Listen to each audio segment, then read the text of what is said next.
Hey everybody, Lawrence here with Dirty Basement Terrain, coming at you with another review and how-to video. Now, column jigs.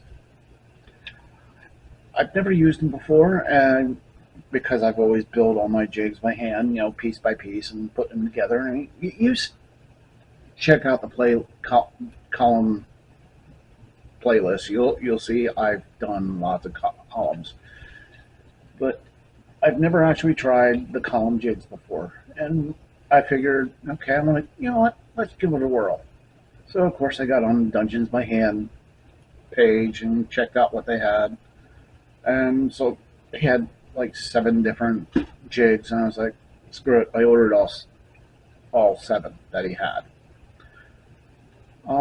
I put them together. I started cranking them out, and I'll tell you what, they work pretty good. What I'm going to do here is I'm going to run you through how to put them together, or how I put them together, and basically how to use them.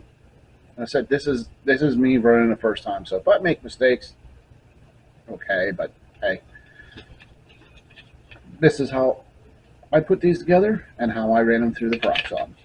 Oh yes, and full disclosure, once after I ordered them, I actually did get a refund and I received all these jigs for free, though under no obligation from Dungeons by Hand. So just let you know.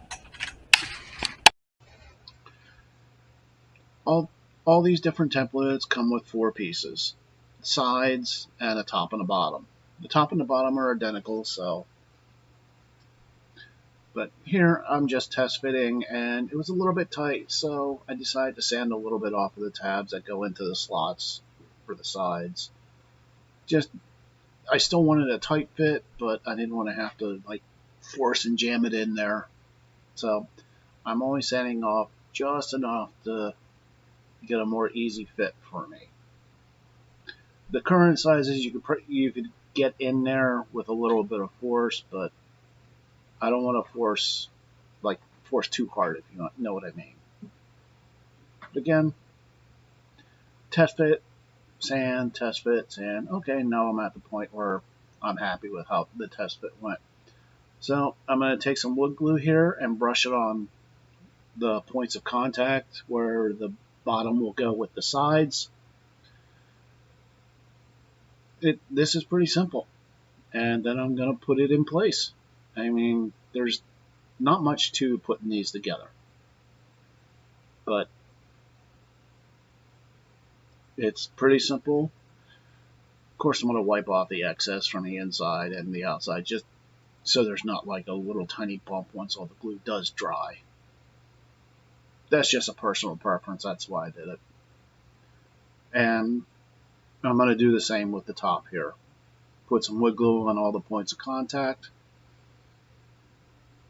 and then insert it together.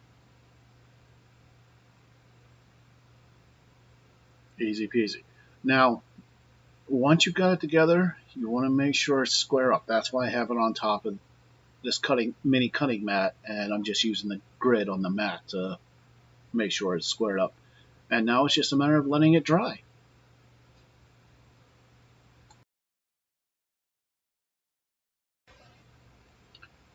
Okay, now that the glue is all dry, let's actually use it. As you can see, I've already used it here because I was too anxious and forgot to record, so. But I've already cut a bunch of blanks out. For this particular jig, it's 1.5 by 1.5 by 5 inches tall. But I've got my Proxon set a low number of 2 because I could have gone higher and rushed it through, but I wanted to go through with a nice.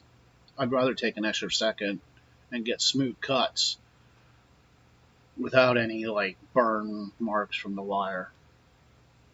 Now I've got one side done, push it out, reinsert it, and then make another cut.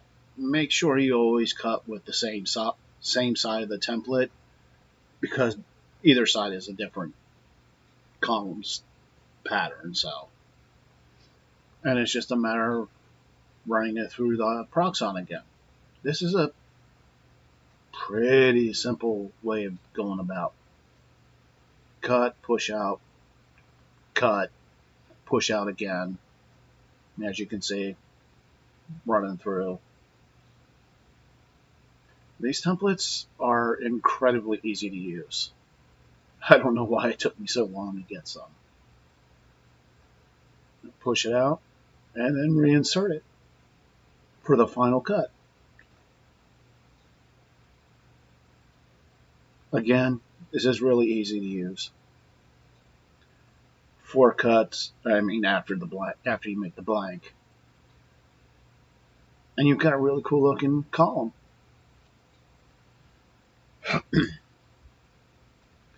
And just to show you the difference, I'm going to cut one here from the other side of the jig. Just to show you, you actually get 2 patterns from a single jig. So you get a little more bang for your buck on these things. Again, it's simple. Put your blank in, make your cut, push it out, cut with the same side.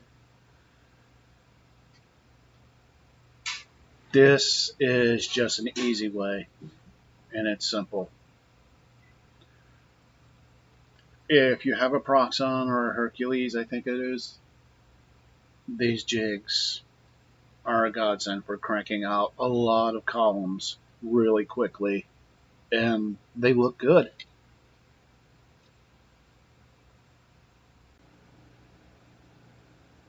These are absolutely worth the money if you need columns.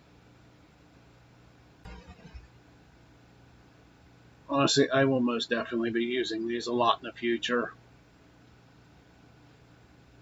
because I like the way these patterns look. And again, it's a simple process. And as you can see, two completely different columns for one jig.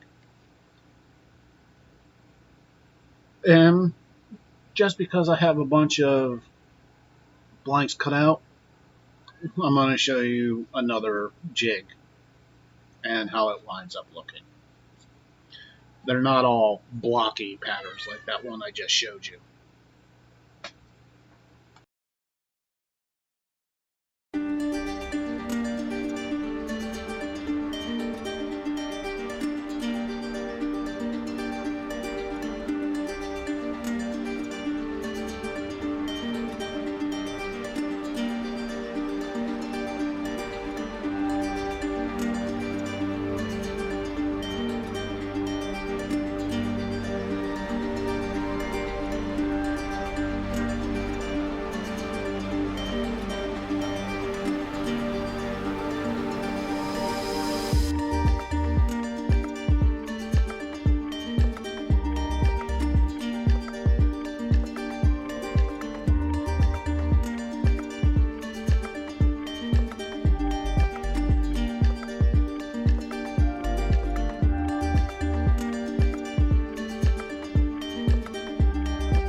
Hey everybody, if you watch this far, it means you watch to the end.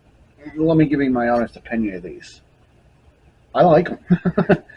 After years and years of building my columns by hand, making a variety of different styles, that would be incredibly difficult to do without the jigs. Yeah, I like them. For the price that they are, now I ordered the large size, which is 5 inch tall by 1.5 by 1.5, so a decent size. He does have multiple sizes, 3 by 1 and 4 by 1 1/4. Oh, you can get the same style in all the 3 different sizes he offers. But the small ones currently at the time of this video are $6. The medium ones are $7, and then these large ones are $8 a pop. Unless you order them all at one shot, then you'll get a discount, which is what I originally intended to do. But I can't complain. These are nice. They put out some really nice looking columns, and if you want afterwards, you can put a bunch of stone lines in them with a pencil or something to really dress them up. But these are nice. I'm going to be using these jigs a lot in the future because they are a big time saver. So thumbs up to Dungeons by Hand for these. Okay, well, that's all I got to say, guys. Remember, whenever you're making your terrain, it's the only person you got to worry about is you, because it's your terrain.